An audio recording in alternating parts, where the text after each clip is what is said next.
Ito, yun nga yung mas ano. Hello everyone, hello guys. We are here at Perlas ng Silang.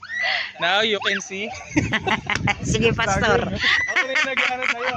Sige, pastor, go. Mag-voice over ka na. Yan po, yan. Kung napapansin nyo po, marami pong iba't ibang makukulay na mga bulaklak dito. Ito pong bulaklak na to ay tinatawag na daisy. Hindi kaya Daisy yan. Di ba daisy? Hindi. Ay, iba ba yung daisy? Kasi ito naman po ay invento ng pangalan. No? Basta kulay violet. Kulay violet. Hindi ito. Ito po, purple yummy. Purple yummy. Yan po yung bulaklak ng ube, kaya kulay ube po siya.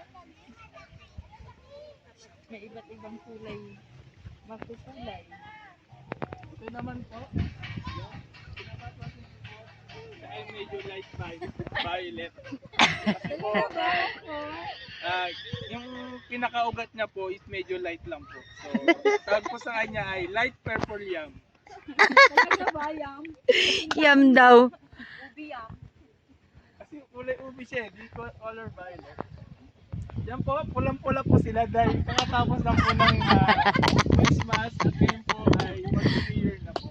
Para po sa kanila na sila ay napakasaya sa araw na to.